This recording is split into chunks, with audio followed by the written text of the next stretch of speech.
Баршаңызға қайырлы күн достар. Бүгін сіздермен бірге жасалуы өте оңай әрі өте дәмді болатын осындай шоколадты торт дайындайтын боламыз. Видеоны соңына дейін қараңыздар. Ең алдымен ыдысымыздағы какаоға қайнап тұрған ыстық суды құямыз. Бұл бізде какаоның дәмін аша түседі. Жақсылап араластырамыз да шетке ала тұрамыз. Енді негізгі ыдысымызды алып, ішіне жарылған жұмыртқаны саламыз. Үстінен қантты қосып, жақсылап аппақ көбік болғанша миксерлеп аламыз.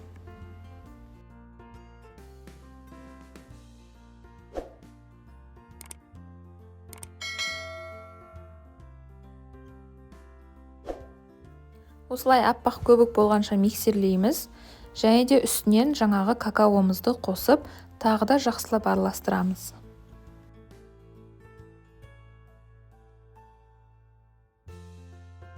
Енді осы массамызға сұйық майды қосамыз. Құрғақ заттарымызды дайындаймыз. Бұл жерде ұн және қопсытқыш.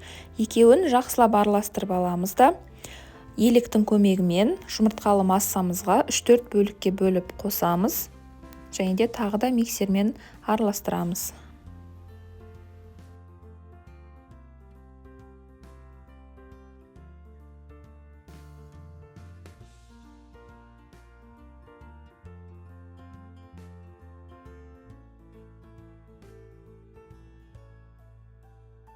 Осындай біркелкі қоймалжың масса шықты. Енді оны ыдысымызға құйып пісіріп аламыз.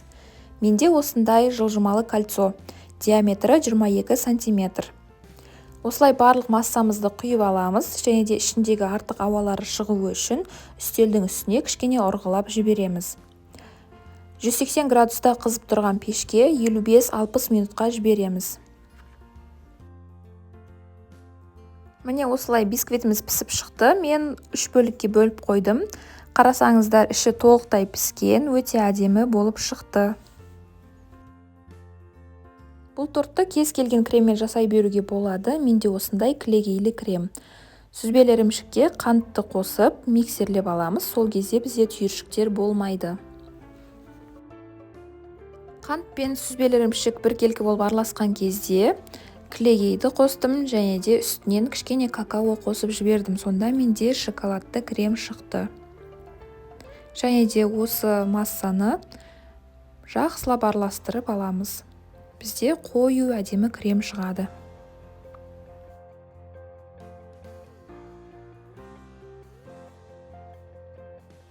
Міне осындай өте әдемі, формасын жақсы ұстайтын крем шықты.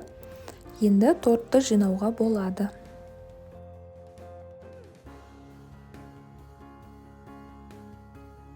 Мен кондитерлік қапшыққа бірден кремнің кішкене бөлігін алып қалдым.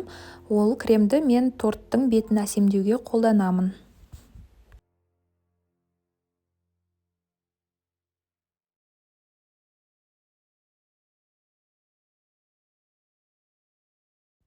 Тортымызды жинап бастаймыз. Ең астына осылай крем жағып жіберсек, корждарымыз жылжымай бір қалпын ұстап тұрады.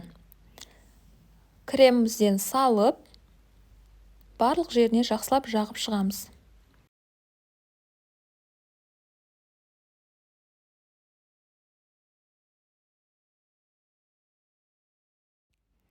Екінші коржымызды қойып, тағы да крем жағамыз және де оның үстінен үшінші коржды қойып, осылайша тортымызды тез-тез жинап тастаймыз.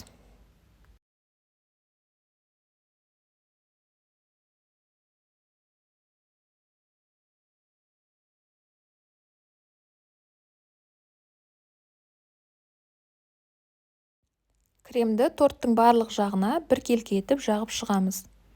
Енді тортты әсемдеуге көшеміз. Бұл жерде өз қалауыңызша әсемдесеңіз болады. Мен корждың қалған бөліктерін блендердің көмегімен ұсақтап алдым. Және де сол түйіршіктерді торттың барлық шетіне жағып шықтым.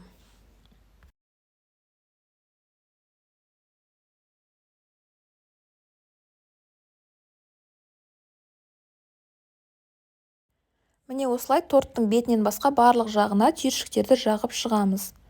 Ал енді торттың бетіне кез келген шоколадты ерітіп, осылай әдемілеп құйып шығамыз да Шоколад қатуы үшін тоңазытқышқа 10 минутқа жібереміз. Міне осылай тортымыз шықты, шоколады қатты, ал енді шет-шетіне осылай насадканың көмегімен гүлдер салып жатырмын. Сіз де осылай жасасаңыз болады. Міне торттың бетіне барлық жағын айналдыра осылай әдемі гүлдерді салып шықтым. Және де қазір гүлдердің үстіне жеуге болатын әдемі осындай майда маржандарды салып шықтым. Меніңше өте әдемі көрінеді. Міне достар, осымен біздің шоколадты тортымыз дайын болды. Көргендеріңіздей өте оңай дайындалады. Міндетті түрде дайындап көріңіздер. Ас болсын.